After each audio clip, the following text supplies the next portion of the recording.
Mateus 28, versículos de 1 a 6.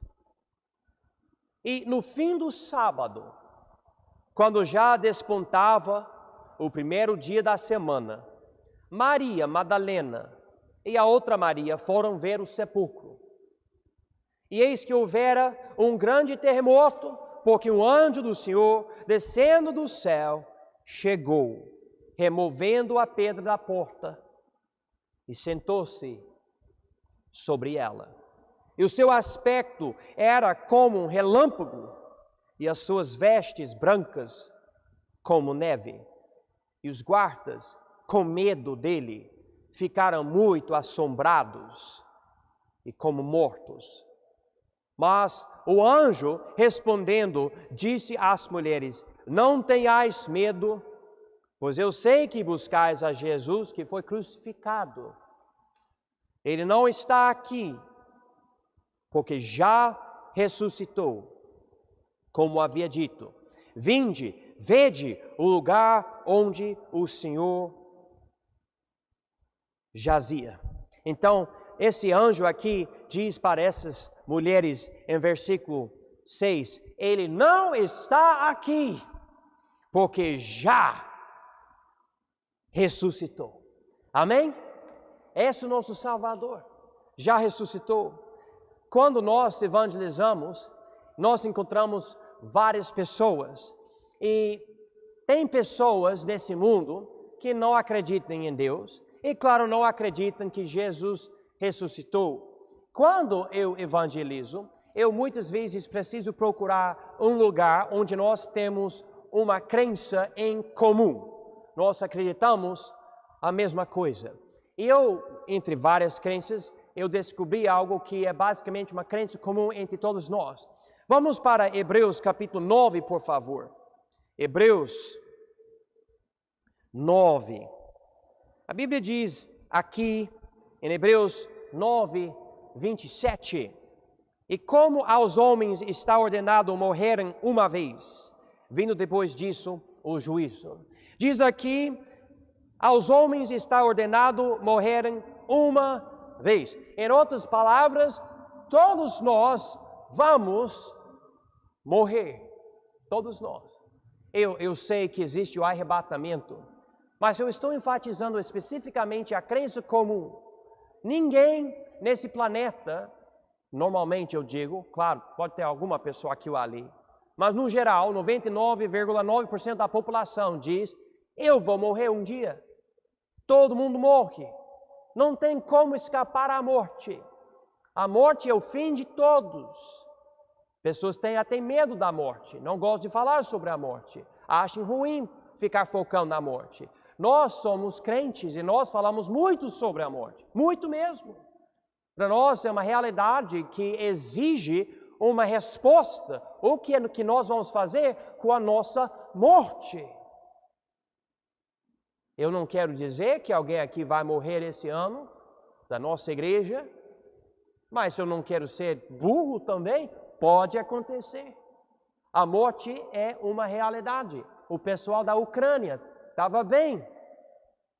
Agora, centenas de mulheres, crianças, soldados e outras pessoas são mortas por causa de uma guerra que eles nem queriam. A morte vem, acidente de carro, doença. A morte vem e não tem misericórdia. Leva você todinho. Você deixa tudo que você tem aqui, tudo. Ah, mas eu amo a minha família, não posso levar a minha família. Não, não pode.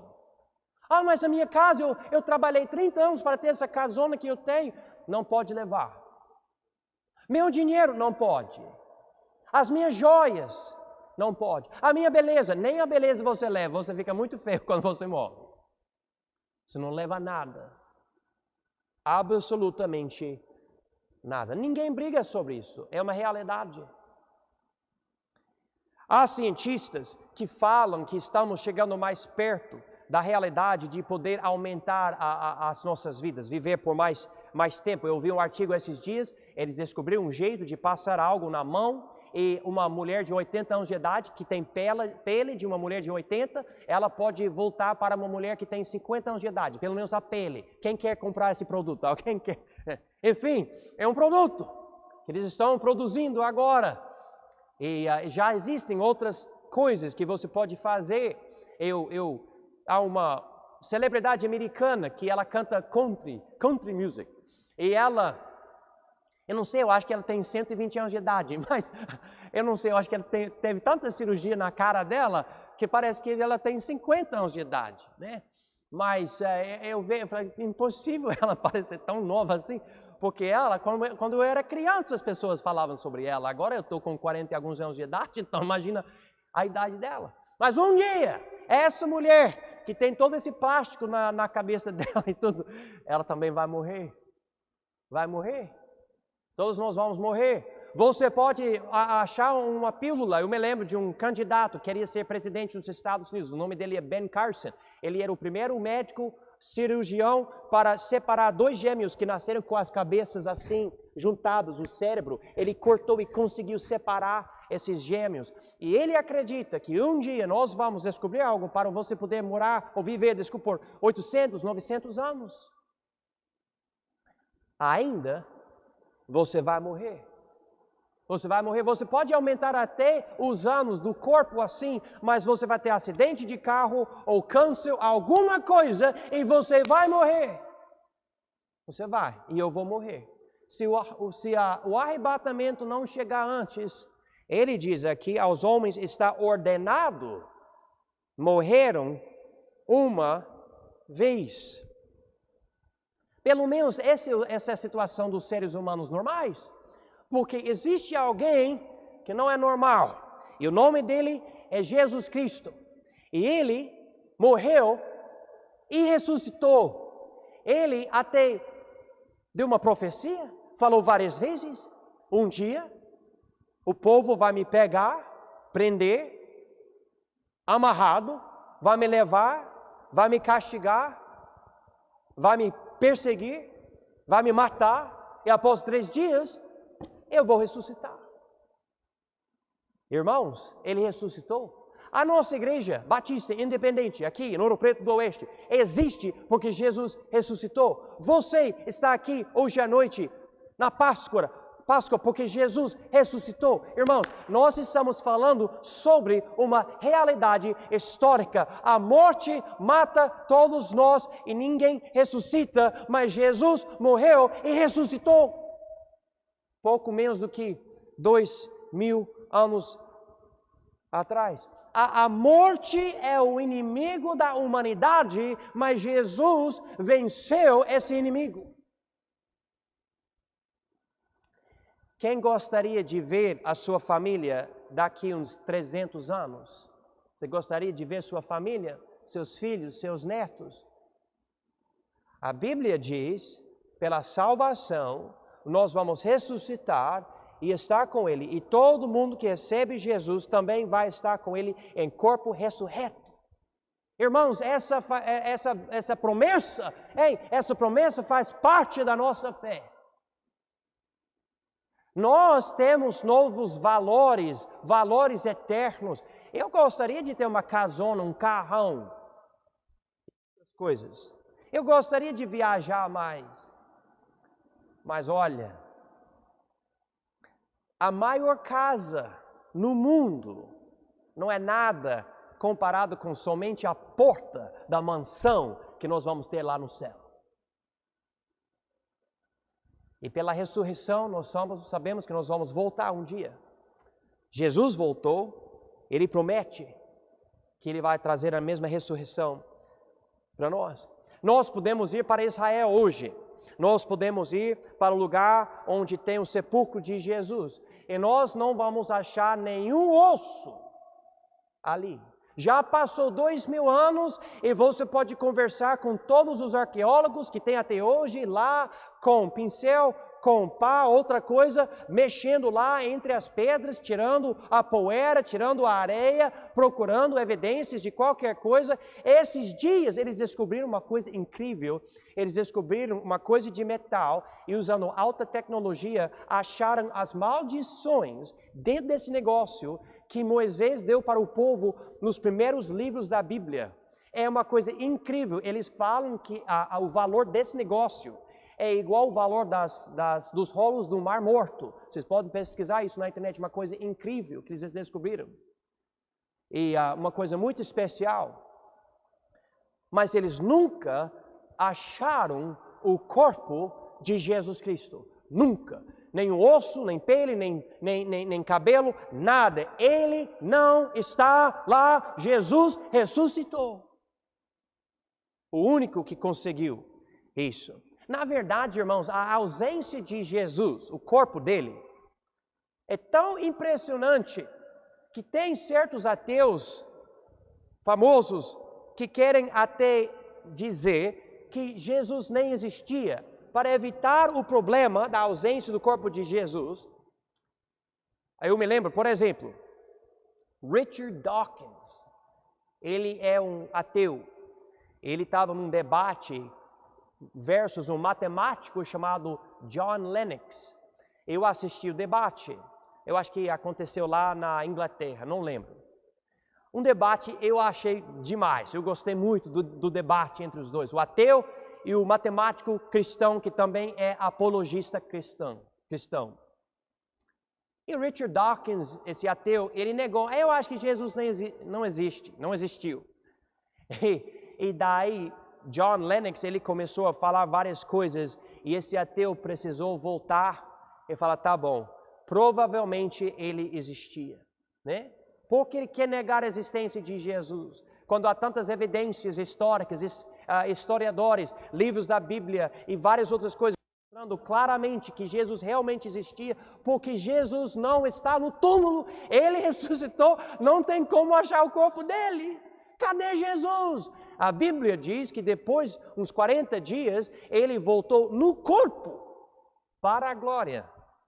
Ele está na destra do Pai.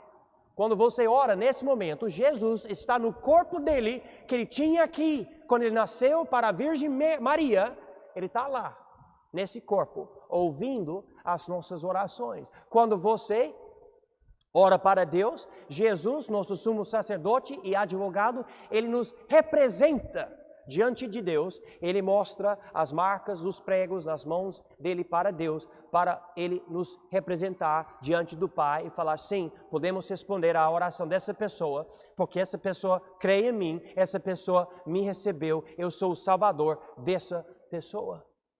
Jesus, irmãos, ele ressuscitou. Agora, nós temos umas pessoas diferentes nesse mundo. E eu queria ver como a ressurreição afeta várias pessoas diferentes nesse mundo. Irmãos, vamos para o livro dos Salmos, por favor. Salmos. Salmo 16. E o primeiro grupo são os judeus nos dias de Jesus. Vocês que estão assistindo os cultos nas quartas, sabem que principalmente Jesus não foi rejeitado pelos que frequentavam o bar, pelos drogados. Essas pessoas, com as prostitutas, iam para Jesus, crendo em Jesus. Jesus foi crucificado principalmente por causa dos líderes religiosos que liam a Bíblia. Eles não tinham a Bíblia toda, eles só tinham o que nós chamamos o Velho Testamento. Só isso, era a Bíblia deles. Vocês estão no livro de Salmos agora, esse livro faz parte do Velho Testamento. Eles tinham esse livro, eles tinham esse Salmo. E os judeus, eles tinham a ideia, e até hoje muitos judeus falam isso, mas não há profecia que o Messias ia ressuscitar. Não existe isso. E eu quero falar ao contrário. Existe sim. Na verdade, em vários lugares você pode ver dois tipos de coisa no Velho Testamento. Profecias e tipos. Profecias e tipos. Profecia é uma promessa que alguma coisa vai acontecer no futuro. E um tipo é algo que, quando você compara com algo do futuro, você vê que é a mesma coisa, só que em dois momentos históricos que são diferentes. Eu posso dar vários exemplos, mas eu não vou passar tempo com isso.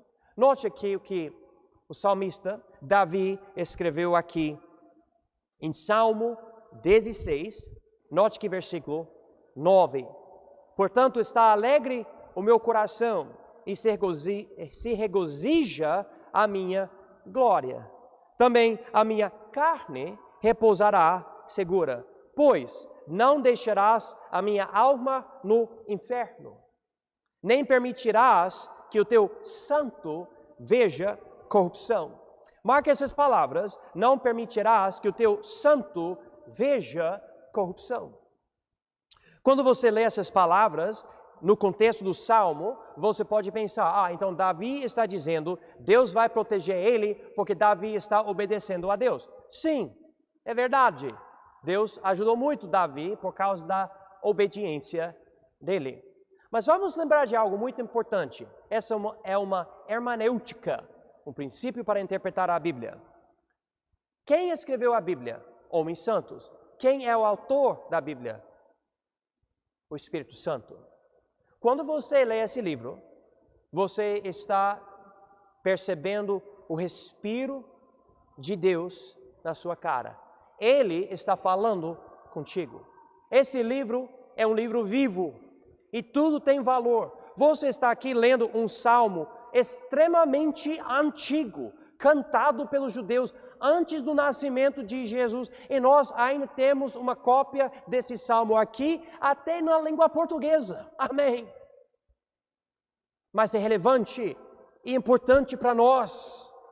E Deus colocou aqui algo interessante. Ele guiou Davi para escrever essas palavras, pois não deixarás a minha alma no inferno, nem permitirás que o teu santo veja corrupção. No Novo Testamento, você sabe que Lázaro, ele morreu e passou 4 dias no sepulcro dele, e quando Jesus foi lá, falou para tirar a pedra, o pessoal falou, não, mas ele já fede, não abre não, fica ruim para todos nós, já morreu faz 4 dias, porque o corpo já viu corrupção. Jesus ressuscitou não no 4º dia, mas no 3º dia, antes do corpo passar pelo processo. E daí a profecia aqui diz, não permitirás que o teu santo veja corrupção. Antes de entrar nesse processo, Deus já ressuscitou o Filho dele. Essa é a ligação. Eu não estou inventando isso. Pedro e Paulo perceberam a mesma coisa. Vamos para o livro de Atos, por favor. Atos capítulo 2. E diz aqui na pregação do apóstolo Pedro o seguinte. Atos 2, versículo 25. Deixa-me dar o contexto para vocês. Jesus ressuscitou, Jesus voltou para o céu e o Espírito Santo desceu. Pedro sai do cenáculo pregando forte, receba Jesus, Ele é o Salvador. Eu não sei tudo que ele pregou, vocês mataram Ele. E os judeus que mataram Jesus, e vários outros judeus por causa da festa, estavam lá, milhares. E Pedro, ele fala o seguinte aqui em Atos 2, versículo 25. Porque dele disse Davi, sempre via diante de mim o Senhor, porque está à minha direita, para que eu não seja abalado. Por isso se alegrou o meu coração e a minha língua exultou, e ainda minha carne há de repousar em esperança, pois não deixarás a minha alma no inferno, nem permitirás que o teu santo veja a corrupção. Pedro está usando o Salmo 16, versículo 10, bem aqui. Continuando, versículo 28. Fizeste-me conhecidos os caminhos da vida, com a tua face me encherás de júbilo. Homens e irmãos, seja-me lícito dizer-vos livremente acerca do patriarca Davi, que ele morreu e foi sepultado, entre nós está até hoje a sua sepultura. Então Pedro diz aqui em versículo 29, sim, Davi escreveu esse salmo, mas Davi viu corrupção, Davi morreu.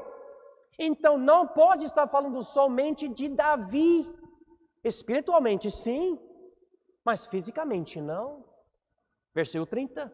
Sendo, pois, profeta, e sabendo que Deus lhe havia prometido com juramento que do fruto de seus lombos, segundo a carne, levantaria o Cristo para o assentar sobre o seu trono, e até vendo isto, disse da ressurreição de Cristo, que a sua alma não foi deixada no inferno, nem a sua carne viu a corrupção.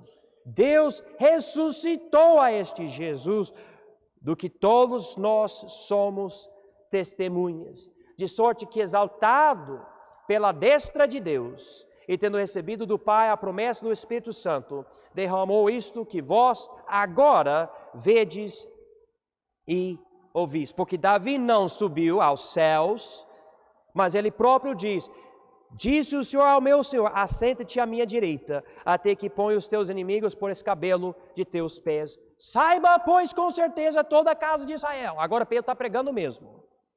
Que é esse Jesus, a quem vós crucificastes, Deus o fez Senhor e Cristo. E daí esse povo ficou de boca aberta. Estava na nossa Bíblia o tempo inteiro, a gente não viu. E lembra, Jesus já falou várias vezes na vida e no ministério dele, eu vou ressuscitar, e o povo estava assim, não entendendo. É incrível quantas vezes Jesus falou, eu vou ressuscitar, o povo não entendeu. Mas não é assim a gente também? O pastor prega muitas vezes algo, a mamãe fala algo muito para o filho, ainda não entende. Mas aqui nesse momento, pelo poder do Espírito Santo, 3.000 pessoas recebem Jesus, compreendendo, Jesus cumpriu profecia. Paulo também enfatiza isso. Vamos ir para capítulo 13 do livro de Atos, Atos 13, e vamos ver aqui versículos 35 a 37.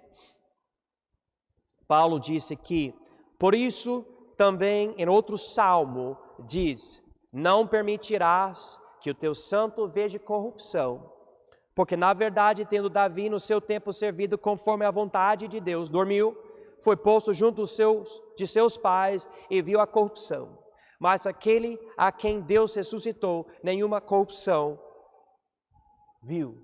Irmãos, para mim, uma das maiores provas que a Bíblia é a palavra de Deus, perfeita e eterna, são essas profecias cumpridas. Quando você entende extremamente bem que o Velho Testamento foi escrito por judeus, na língua hebraica, milhares de anos atrás, daí o Novo Testamento foi escrito em grego, por um outro grupo, e você vê o que está escrito no Velho, cumprido no Novo, e sabendo que o povo do Velho eram basicamente inimigos do Novo, porque eles mataram Jesus, e você vê, mas ainda tudo interligado, é incrível. E eu posso lidar com isso por semanas e semanas e semanas. Mas aqui Pedro e Paulo notavam isso, mas existe isso, existe a ressurreição, está na nossa Bíblia e a gente não percebeu. Mas Jesus ressuscitou, agora a gente está vendo que Ele não está mais aqui, agora o sepulcro está vazio. Como que a gente vai explicar isso? Existe uma profecia na nossa Bíblia que fala que o Messias ia ressuscitar e a resposta, sim. Salmo 16, versículo 10. Algumas pessoas negam que a ressurreição existe entre os judeus, não entendo tudo isso, mas vamos notar mais uma passagem nos escritos deles. Vamos para o livro de Daniel, capítulo 12, por favor. Aqui está dando uma ideia geral sobre a ressurreição. Daniel 12, versículo 2, diz o seguinte, e muitos dos que dormem no pó da terra ressuscitarão, uns para a vida eterna e outros para a vergonha e desprezo eterno. Então a Bíblia diz, não somente Jesus ia ressuscitar, mas um dia todos nós vamos ressuscitar, inclusive os não salvos. Só que os não salvos vão ressuscitar, ele diz aqui, para a vergonha e desprezo eterno. Todos nós vamos ter os nossos corpos. Nós que somos salvos, nós vamos receber corpos glorificados, transformados, sem pecado, para andar na estrada de ouro com Cristo. Os não salvos vão ter outro corpo que não vai ser destruído no lago de fogo e vão passar a eternidade nos tormentos de lá, porque rejeitam a verdade. A Bíblia diz, rejeitam o amor da verdade. Agora vamos para Mateus 27, por favor. A ressurreição de Jesus, número 1, cumpre profecias. Número 2, a ressurreição autentica o ministério de Jesus. Note o jeito de pessoas para com Jesus. Segundo as palavras aqui em Mateus 27, diz aqui em Mateus 27, versículos 62 e 63. E no dia seguinte, que é o dia depois da preparação, reuniram-se os principais sacerdotes e os fariseus em casa de Pilatos, dizendo: Senhor, lembramo-nos de que aquele enganador, vivendo ainda, disse: depois de 3 dias ressuscitarei. Então marque essa palavra, enganador. Tem pessoas que têm a ideia que Jesus é somente mais um charlatão. Uma pessoa só que quer, sabe, usar mentira para nos enganar, talvez ficar com o nosso dinheiro. E quando Jesus sumiu, quando Jesus foi crucificado e sepultado, esses falaram: olha, sabe, ele falou que ele ia ressuscitar, então vamos mandar um pessoal que fica lá para guardar o sepulcro, para ele não poder ter uns discípulos chegar lá e tirar ele e falar: ó, ele ressuscitou. O que eu acho incrível é como esse pessoal entendeu melhor as palavras de Jesus sobre a ressurreição dele do que os próprios crentes. Eu não entendo isso, mas isso, irmão, muitas vezes é comum. Eu me lembro, meu pastor contou uma história. Antes de eu chegar na nossa igreja, chegou um homem que tinha aquele negócio que homens do Oriente usam na cabeça, aquela coisa, turbina talvez, não sei o nome do negócio, mas coisa grandona que fica na cabeça. Alguém está entendendo o que eu estou tentando descrever? Ele chegou no culto, estava lá. Tem muito refugiado, muita pessoa de outros lugares que vem, ele estava lá. Sentou na primeira fileira. Meu pastor pregou. Entendeu a mensagem, esse homem. Ele levantou a mão no culto, tinha milhares de pessoas lá, ele levantou a mão. Posso falar algo? E o que o pastor vai falar? Tá bom, pode falar. O que esse cara vai falar com esse negócio na cabeça dele? Né? E o cara falou: eu não sou crente. Eu não sou crente. Mas, se eu fosse crente, eu faria o máximo com a minha vida para pregar o Evangelho aos perdidos. Eu faria de tudo para ganhar os perdidos para Cristo. Eu estava pensando sobre isso, como alguém que nem crê, percebe a urgência e o que Jesus realmente está dizendo para nós. E muitos de nós, relaxados quanto à igreja, quanto à leitura bíblica, evangelismo, quem evangeliza hoje em dia? Quem fala de Jesus para o perdido hoje em dia? 99% do povo que frequenta a igreja, em quase todas as igrejas, não evangeliza ninguém. Nunca abre a boca com o nome de Jesus para ganhar alguém para Cristo.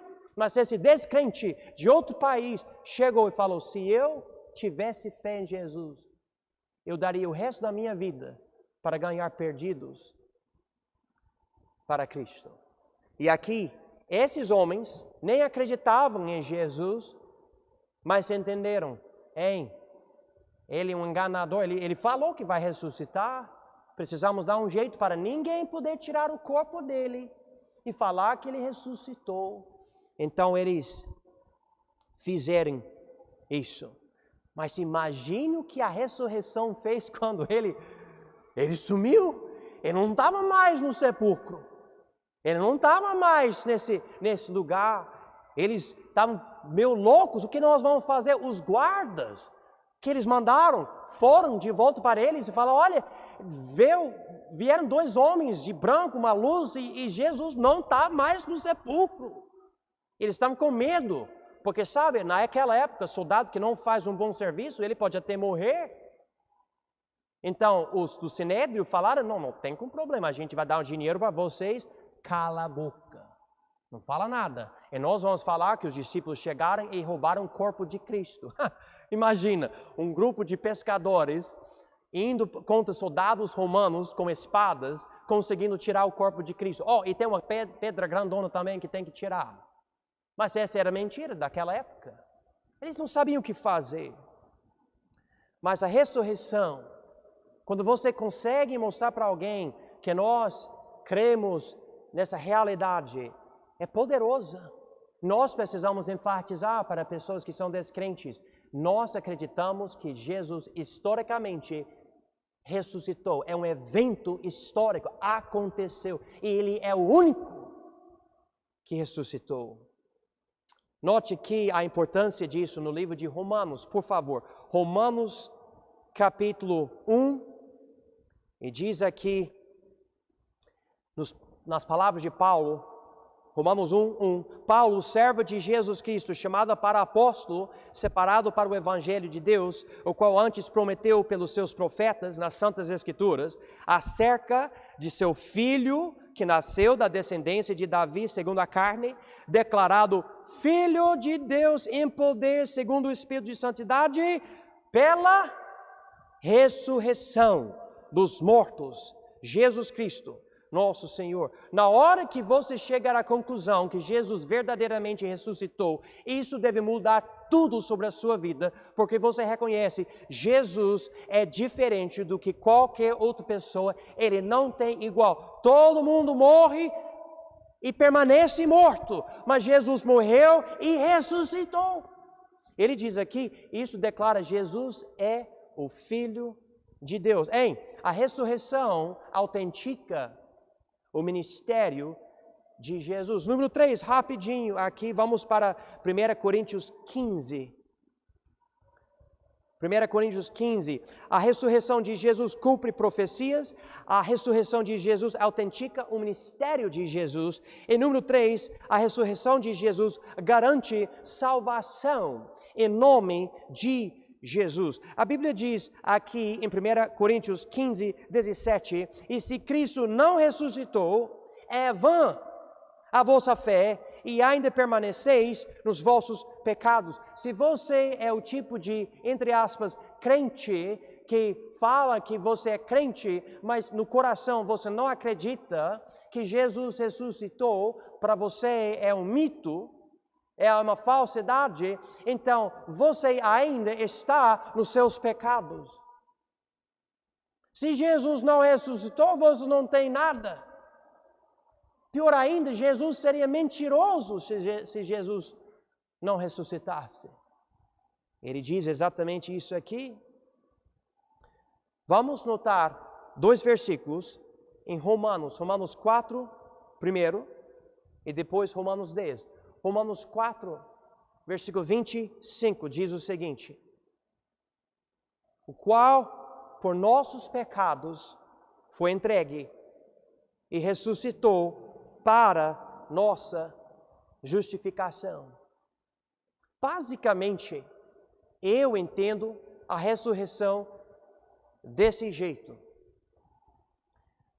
A morte de Jesus pagou a nossa dívida. O sangue de Jesus pagou a dívida do nosso pecado. Nós devíamos a Deus e Jesus pagou a nossa dívida. Daí, a ressurreição, irmãos, amém e aleluia, é o comprovante. É Deus dizendo, Jesus pagou inteiramente a dívida dos pecadores. Ele não precisa permanecer morto, ele já pagou tudo. Eu posso levantar meu filho. E Jesus se levantou. Jesus, o Salvador. A ressurreição de Jesus declara que o sacrifício dele na cruz foi, é e será sempre suficiente. Eu não preciso morrer pelos meus pecados. Eu não preciso fazer um monte de coisa para merecer a salvação. Jesus ressuscitou. Que quer dizer que ele já pagou por tudo. E esse fato é essencial para a nossa salvação. Note comigo Romanos 10. Romanos 10, versículo 9, diz o seguinte: a saber, se com a tua boca confessares ao Senhor Jesus e em teu coração creres que Deus o ressuscitou dentre os mortos, serás salvo. Nós, batistas, usamos muito pouco a cruz.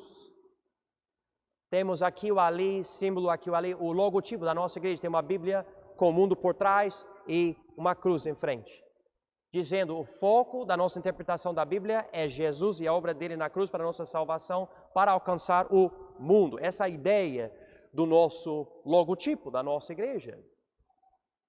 Nós não gostamos de ver Jesus sempre na cruz como se vê na igreja católica. Por quê? Porque ele não está mais na cruz. Ele não está. Eu me lembro quando eu era criança. Nos Estados Unidos, pessoas vendem coisas que não usam mais, coisas usadas em frente da casa. Tem ali, sei lá, uma coisa 25 centavos, 50 centavos, esse tipo de coisa.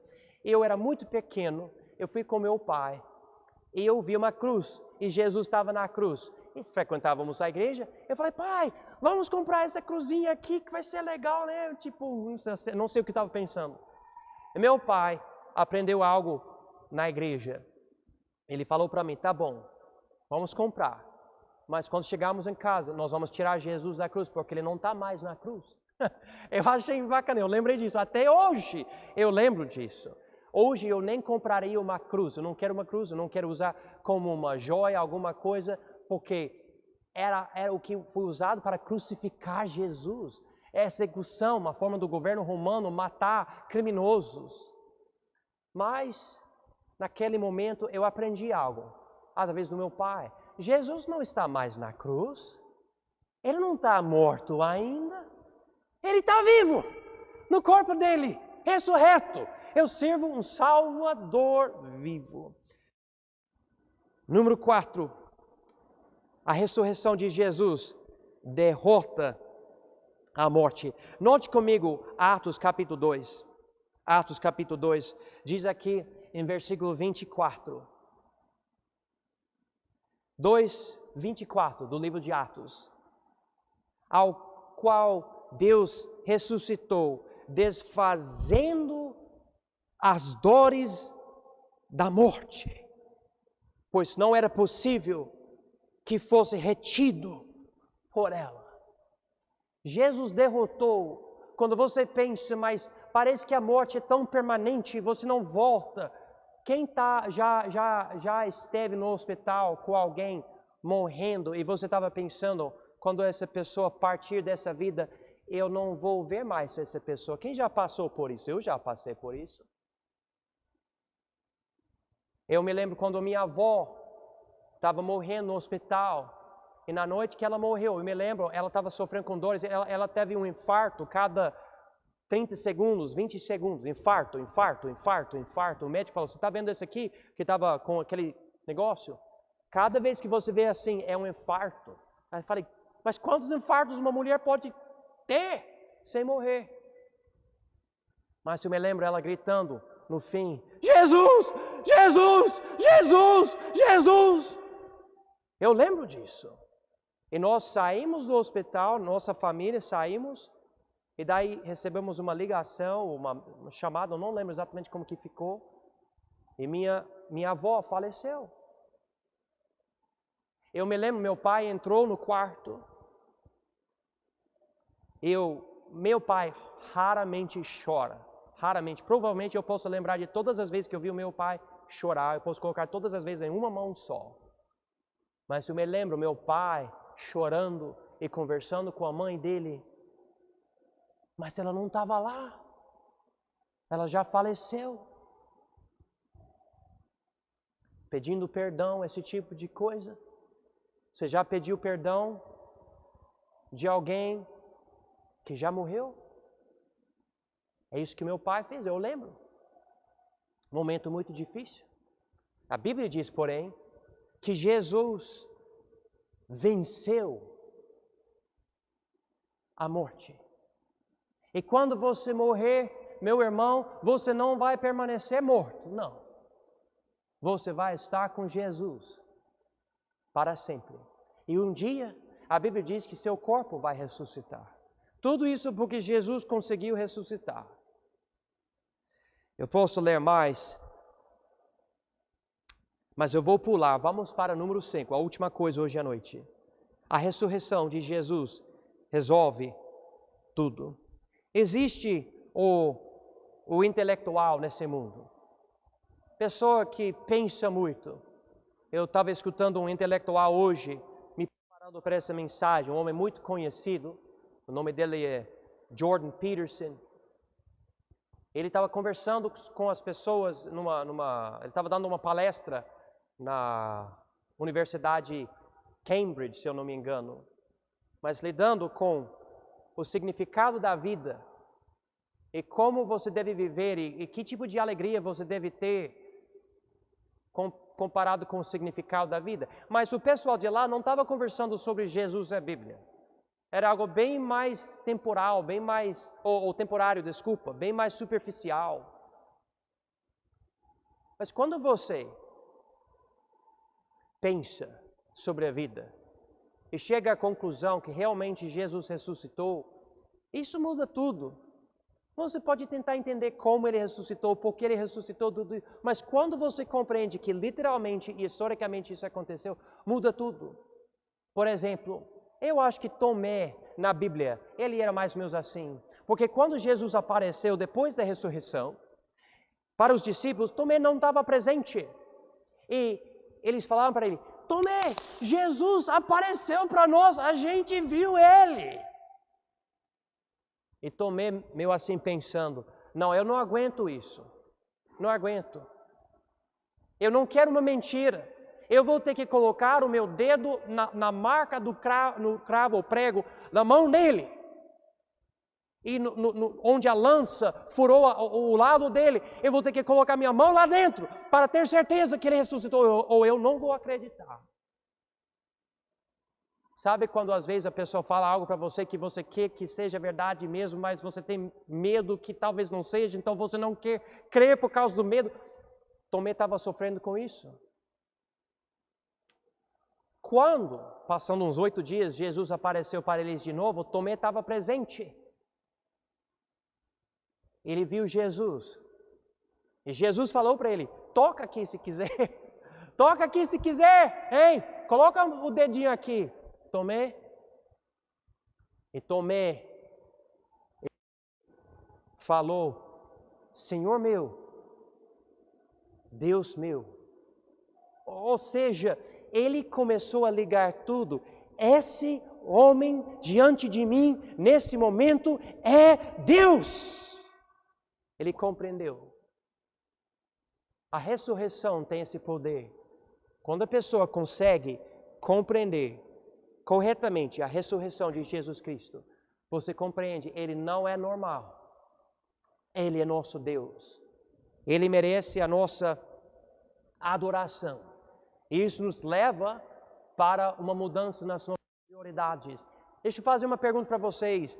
Vocês acreditam que esse Jesus, um judeu que morou em Israel uns 2000 anos atrás, esse homem que pregava para prostitutas e bêbados, etc., esse homem que brigava com a liderança religiosa, vocês acreditam que esse homem, de verdade, ressuscitou? Você acredita nisso? Você acredita? Eu vi um amém, amém. Você acredita?